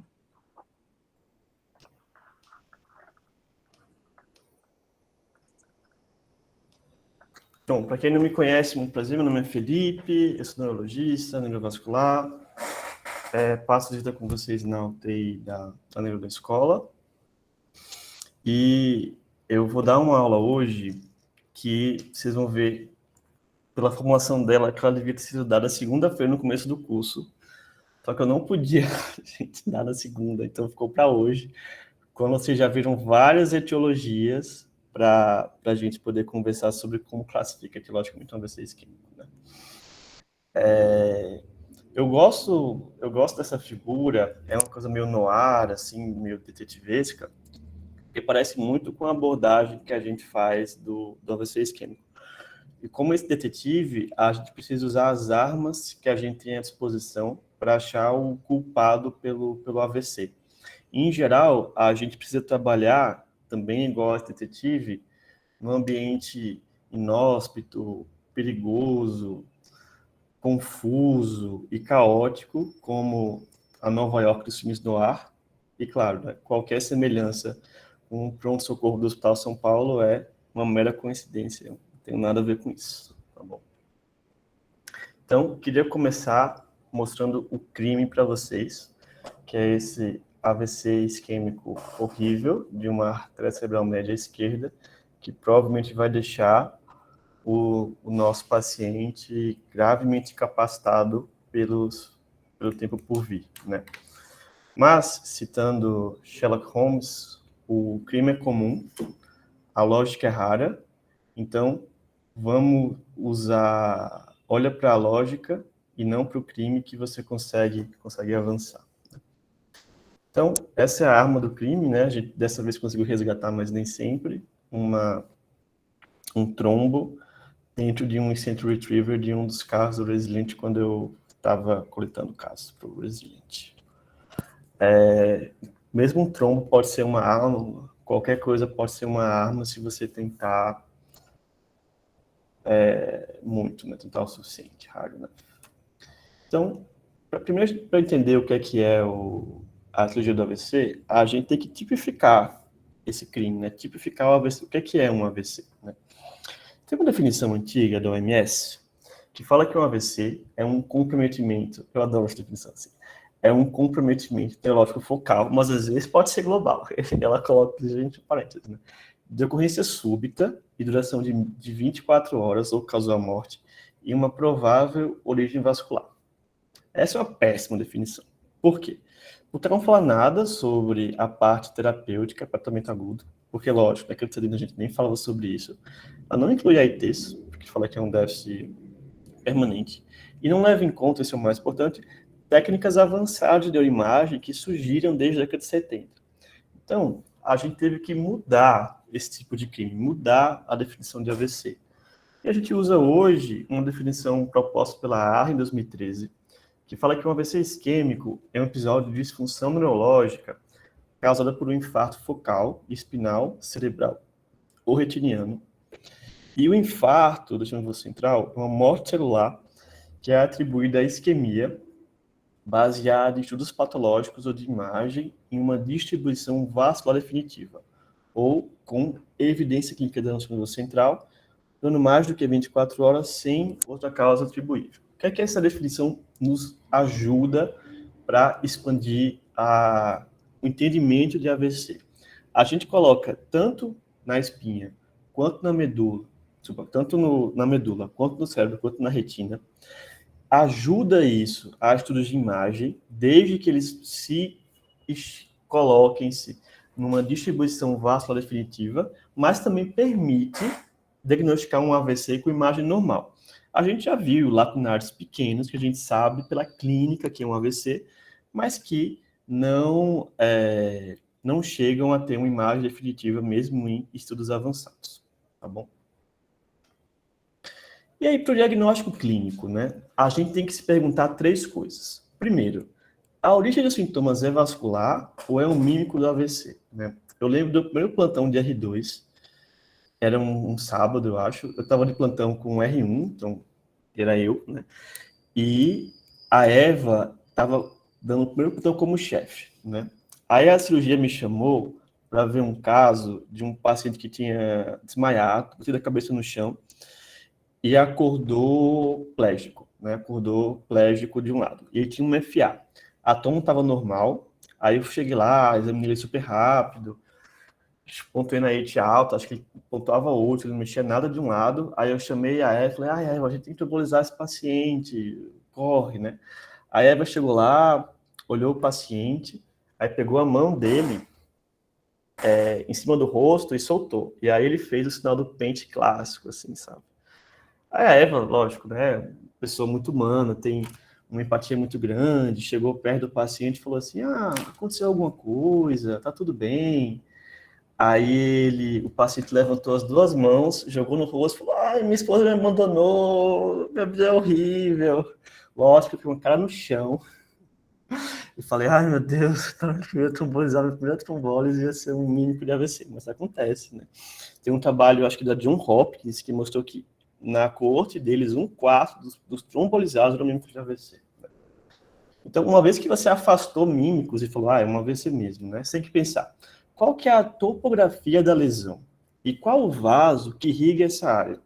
Porque se a topografia da lesão não corresponder a um vaso específico, você tem que pensar em um diagnóstico, pode não ser um AVC isquêmico, né? Uma vez que você consiga localizar o vaso dele, você vai pensar no foco dessa aula, que é o mecanismo da doença. Pensando em um critério prognóstico mesmo. Como que eu vou fazer para mudar a história natural desse paciente? Que é algo que vocês viram em pormenores em aulas passadas e vão ver em mais aulas amanhã. Tá bom? Só que hoje, por causa das imagens avançadas, a gente também tem capacidade de fazer um diagnóstico radiológico. Né? Então, ele também existe mímicos, também existe mímicos de AVC por imagem, né? Eu lembro claramente de um caso que a gente viu uma hipodensidade, a história não era muito clara no PS também, do Hospital São Paulo, e tinha uma hipodensidade que chegava ali cumprir um território vascular. Só que no contraste, eles faziam um realce meio estranho do contraste. E a gente ficou em dúvida, mas acabou pensando que era uma fase subaguda do AVC e liberando, né? E aí, alguns dias depois, esse paciente voltou com crise, fez a tomografia ainda com realce, foi para a ressonância, era um GBM imenso, entendeu? Então, acabou que a gente confundiu um GBM com um AVC isquêmico, né? Por um mímico de AVC na imagem. E aí, uma vez que você confirme que é um AVC, você tem que pensar onde que é a lesão, né? Quais são as características dela. E isso também vai ser essencial para o nosso diagnóstico etiológico mais para frente, né? Qual que é a gravidade das lesões? Ela é única ou é múltipla? Ela me permite fechar um prognóstico mais precoce e que nem vale a pena investigar a etiologia? E olhando de forma mais sistêmica, será que algumas anormalidades hematológicas podem ser responsáveis por essa isquemia ou hemorragia que causou o AVC? Né? Então, olhando a cena do crime, né, olhando a região ao redor da imagem, acho que eu repeti o que ela fez. É isso, né? Hoje, a gente consegue ver o AVC com muito mais precisão, usando técnicas de neuroimagem avançada. Esse do lado daqui é uma tomografia de crânio de perfusão que me permite diferenciar entre regiões de core ou núcleo isquêmico de penumbra, né, ou região de mismatch, para eu também atuar de forma aguda, mas que também pode me dar algumas pistas em relação à etiologia, né? Será que é uma isquemia em cunha, que é uma coisa mais cardioembólica? Será que é uma isquemia em milímetros, até 1,5, 2 centímetros? Isso é uma questão mais lacunar, né? Aqui é um exemplo prático do RAPID, usando o TC perfusão, que permite diferenciar entre core isquêmico e penumbra, né? Também a ressonância de fusão conseguiu diagnosticar com muito mais precisão imagens que a gente não conseguia ver na tomografia inicial. Isso também ajuda a gente a mudar a conduta, a pensar em quadros mímicos de AVC, que na verdade são AVCs, né? Eu tive um caso ontem, chegou um caso para nossa equipe, um quadro, o colega passou assim, putz, maior quadro funcional, um quadro distônico na mão, e aí, quando foi ver, a ressonância apontou uma síndrome lacunar, topografia compatível, e na verdade era um AVC, né? Então, hoje, por causa da difusão, a gente consegue ter muito mais clareza diagnóstica para casos que antes ficariam indefinidos, né? Uma vez que você olhou bem o crime, olhou bem a cena do crime, a gente consegue dar uma interrogada nos principais suspeitos de causar isso, né? Quais são os suspeitos de causar a isquemia do paciente?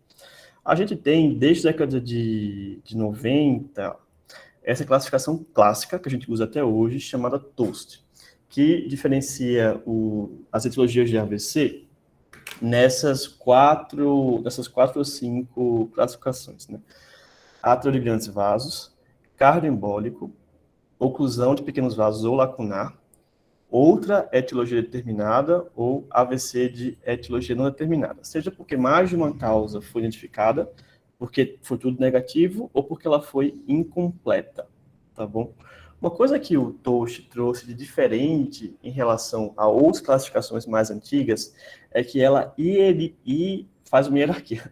Ela faz uma hierarquia de etiologias. Ela fala qual que é a mais provável ou se tem duas ou mais identificadas, certo?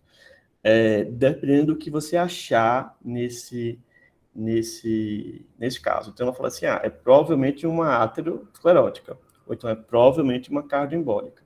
Isso vai ajudar você em uma decisão terapêutica. Uma crítica do Toast, que a gente tentou resolver vários anos depois, é quando a gente acha mais de uma causa, mas estou adiantando a história, vamos seguir adiante, tá bom? Tem um texto da Argentite que é esse, né? Muitas coisas que não são chamadas de...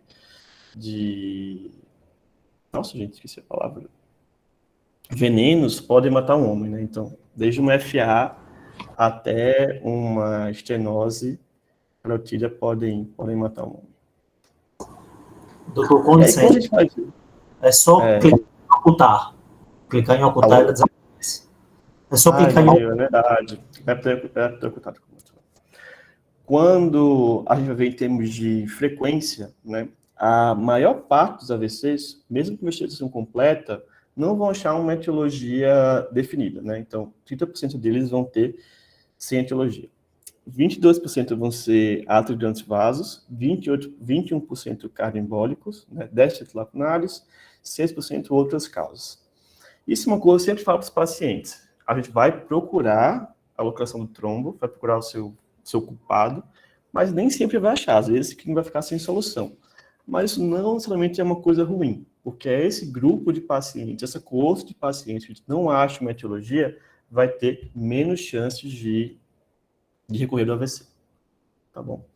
E aí, pensando um pouco em termos de cardioembolismo, a gente tem diversos suspeitos diferentes, né? Que o próprio Toast diferencia entre causas de alto risco, como uma válvula mecânica, um trombo atrial, ou um trombo ventricular, e causas de médio risco, né? Como um fluxo atrial ou uma ICC.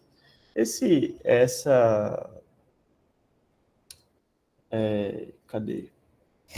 Tá, não. Atrial fibrillation está em alta. Você que estava em média. Falar que hoje em dia a gente classifica fibrilação atrial como algo de alto risco, né? E aí, para a gente poder chegar no culpado, a gente tem que ver as pistas. Quais são as pistas que esse crime deixou para a gente olhar mais para um lado de uma etiologia ou mais para o lado de outra etiologia? Essa tabela, que é do artigo original que lançou o Toast, eu acho super prática, assim, sabe? Pensando que uma clínica cortical, né, vai ser mais comum em átero e cardioembolismo e menos comum em lacunar, mas não excludente. Os inversos super podem acontecer, né? Uma imagem cortical maior do que 1,5 centímetros vai ser mais comum em átero de grandes vasos e cardioembólico, E imagens subcorticais no tronco pequenas, menores que 1,5, vão ser mais comuns nos lacunares, né?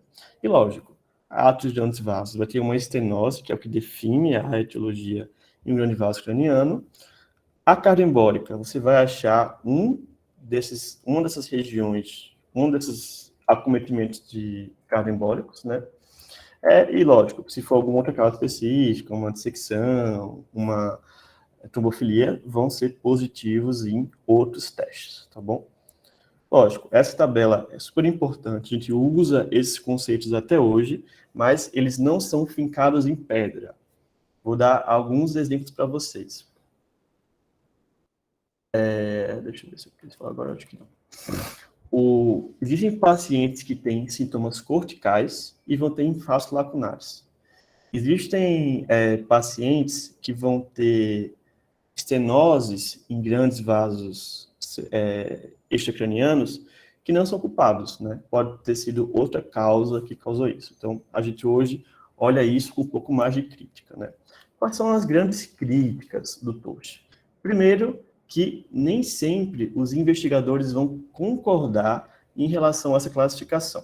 Até tem uma boa concordância para duas causas clássicas, cardioembólica e ato de grandes vasos, mas a concordância baixa para pequenos vasos, que é lacunar, e AVCs de causas determinadas. Investigadores não concordam tanto assim entre eles, né? Isso que eu falei, né? Muitos pacientes com linha cortical vão ter um tamanho de infarto lacunar, e alguns pacientes com síndromes lacunares vão ter um infarto cortical. Então, nem sempre tamanho é documento nessa investigação aqui. E aí, o que acontece quando você tem mais de um suspeito? Quando você acha, por exemplo, uma fibrilação atrial e uma estenose sintomática numa carótida, num território vascular acometido por ambos, né? Como que você lida com essa ambiguidade, né? Aí você tem que voltar para as evidências e ter um novo olhar sobre elas, né? Por exemplo, o que sugere um pouco mais de átrio de grandes vasos é uma história prévia de hemorrhoides fugais, um AIT ou um AVC no território do grande vaso aterosclerótico prévio, um AVC que tem uma imagem em território de fronteira, que a gente chama de watershed. Já cardioembolismo te ajuda a ter uma evidência de uma embolia sistêmica concomitante, como uma embolia para o baço, por exemplo, ou lesões múltiplas, agudas e subagudas em diferentes territórios vasculares. Já para o lacunar, você pode ter AITs prévios de clínica lacunar que se iniciam próximo ao ictus, lógico, uma pressão típica de uma síndrome lacunar, e infartos únicos em territórios que são muito típicos de pequenos vasos, né? Artérias perfurantes no tronco, substância isenta profunda ou cápsula interna, e aí hoje, uma visão um pouco mais contemporânea de lacunar, até foi um pouco mais tolerante, indo para mais ou menos 20 milímetros de diâmetro como máximo de lacunar, tá bom?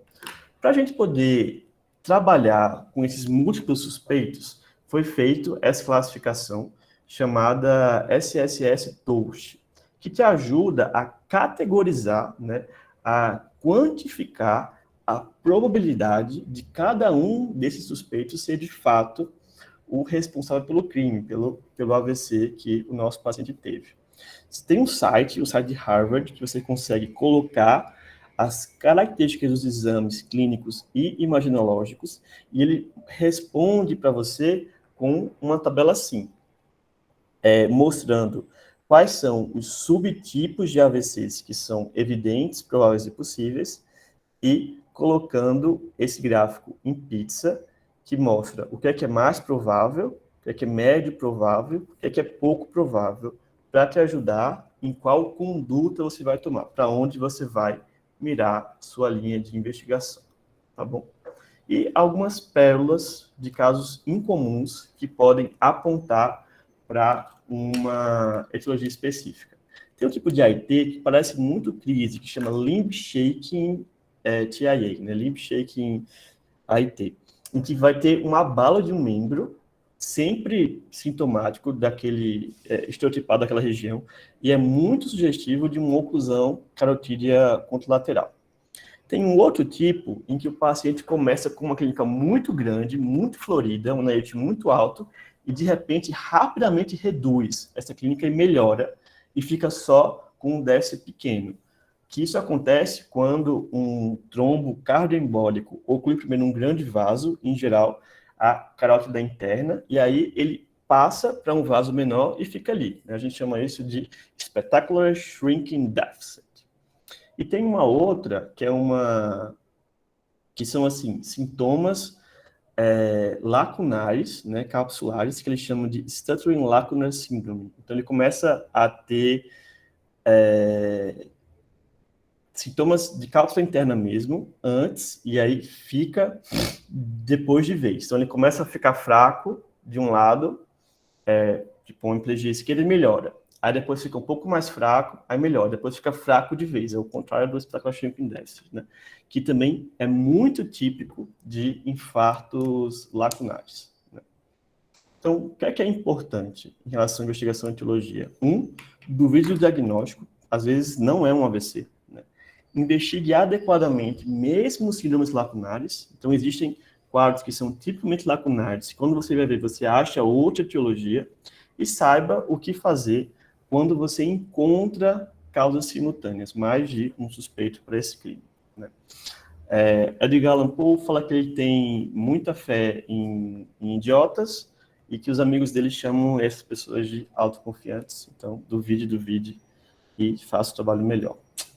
Para, quem sabe, vocês poderem algum dia anunciar os seus serviços de detetives particulares em alguma árvore no centro de São Paulo. Muito obrigado.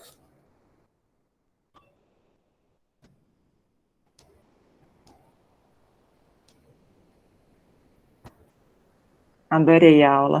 Foi muito boa. Eu também. Muito boa. Eu tô É quase tentando ajudar isso o que a gente doutor. faz, né? Toda segunda-feira a gente pega a nossa lupa lá e vamos virar os caçadores de trombo. Exatamente. Bom, vamos caçar para ver que lugar que esse bendito está. Exatamente. Vamos ver se Sei, de etiologia, assim, o que é novidade, eu procurei algumas revisões recentes. Eu acho que o SSS Toast eu acho que é o diferentão que a gente mais consegue ter benefício, assim, para causas simultâneas. Acho que seria uma Também lição acho, né, para Felipe? elas, O né? ASCOD é uma escala que não, né, não tem praticidade nenhuma, né? Eu lembro que na tese do Rodrigo Bezerra, o revisor, ele avaliou classificação etiológica em pacientes com Chagas, né? E até o Vinícius também tem, a tese dele também foi um algoritmo automatizado disso. E na tese do Rodrigo, o revisor pediu para a gente incluir o ASCOD, né? Mas, assim, o ASCOD do ponto de vista clínico, prático, né? Ajuda em nada, porque a gente sabe que a gente tem que investigar tudo, né? Então, eu acho que é mesmo TOAST e o CCS TOAST ajuda a estratificar aí o conhecimento, né? Você sedimentar quando você tem uma dúvida entre uma etiologia e outra, eu gosto, você sabe, quando eu estou no ambulatório, eu sempre gosto de abrir o CCS TOAST, porque às vezes você tem uma dúvida, esse seria classificado como se a gente fosse levar em conta as evidências, né? Porque é isso que aquele algoritmo faz, né? Com base no nível de evidência, ele acaba classificando em uma etiologia ou outra. Sim, com certeza. Bom, gente, alguma dúvida mais? Deixa eu ver se eu consigo ver aqui o inbox. Felipe, boa noite. Antônio aqui, fellow da Neurovascular. Manda, Antônio. Uma pergunta por exemplo, eu sei que os AVCs, o ESUS, seria tema de uma outra aula, né? Então, mas aí na analogia que você criou, relacionado aí aos filmes e às investigações, se a gente fosse utilizar a mesma analogia, onde é que o ESUS entraria? Eu acho que o ESUS entraria naquele suspeito que a gente fica o filme todo acreditando que é o culpado, mas na verdade só está ali porque está no lugar errado na hora errada, entendeu?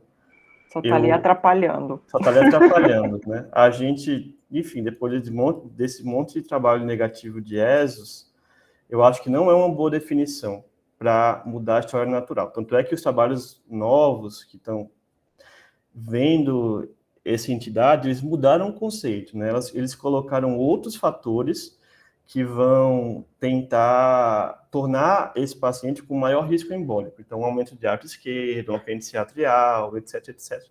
Eu acho que o ESOS, na definição clássica que foi feita para os trabalhos negativos, ele não é tão culpado assim, a ponto da gente ter que mudar a conduta para isso, sabe? Vamos ver os próximos, né? Com essas definições mais estereotipadas, assim. Talvez eles sejam positivos. Eu acho também, Felipe, que assim, o que aconteceu com o ESOS foi assim, a gente voltou para trás, né? Então, uma das coisas que não pode acontecer é você simplesmente fechar assim, isso é um ESOS e achar que você agora tem a classificação etiológica, porque é um ESOS, né? Então, você tem que continuar procurando, né? E parece que realmente a terapia depende do subtipo de ESOS. Então, se a gente vai continuar dividindo em subtipos, para que usar o conceito de ESOS, né? Exato. Com certeza.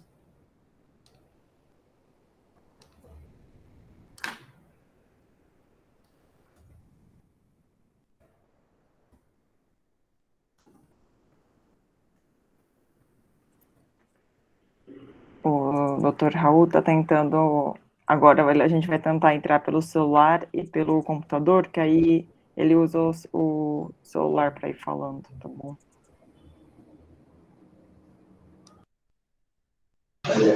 Eu acho que um jeito é esse, né? Ele usa o computador para apresentar e o celular para o som, né?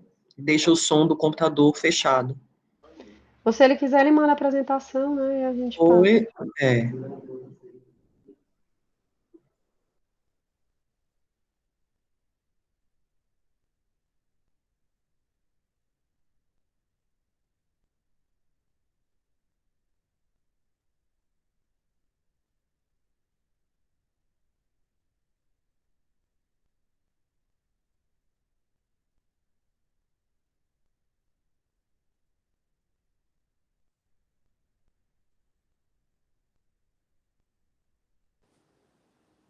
Aí pronto, doutor. Bem, aqui estou no áudio, tá? Isso. Agora vou entrar no notebook para apresentar. Para apresentar. Deixa. Aí acho que vai dar certo.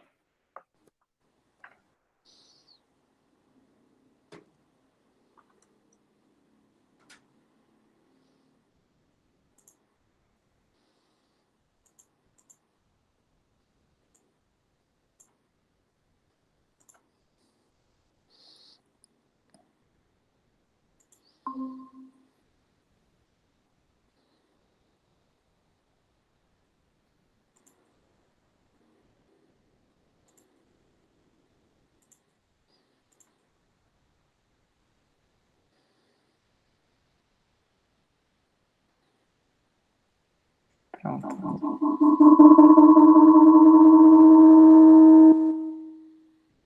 O doutor já tá compartilhando a tela.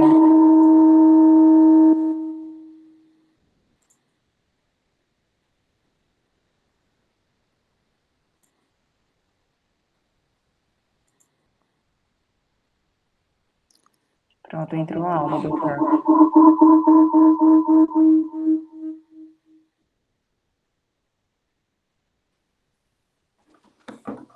Estão conseguindo me ouvir?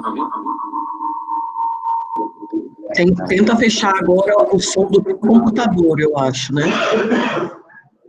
Deixa o computador no mudo.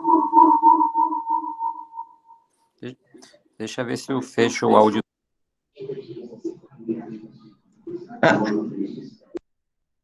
Agora você fechou o áudio dos dois. Isso. Abre o do celular. Abri o áudio do celular. E deixa o computador no mudo. O volume do computador no mais baixo.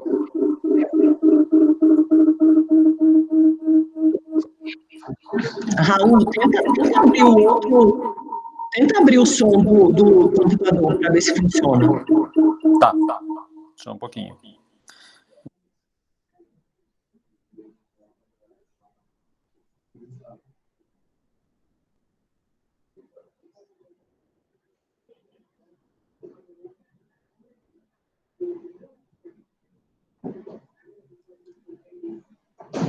Não está funcionando. Não está funcionando.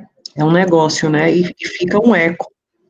Não tem como. Eu acho que é isso mesmo, Anny, como você estava dizendo. Deixa só o do celular ligado e o do computador não é o microfone mudo, é o áudio do computador desligado, no sensor.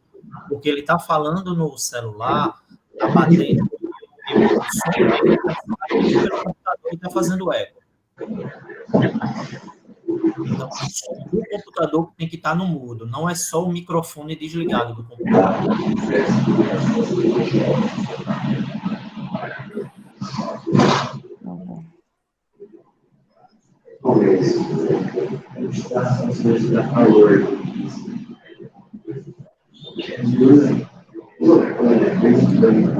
Doutor, a doutora Mara comentou que se o senhor quiser mandar aula para ela, ela apresenta e o senhor fala pelo celular.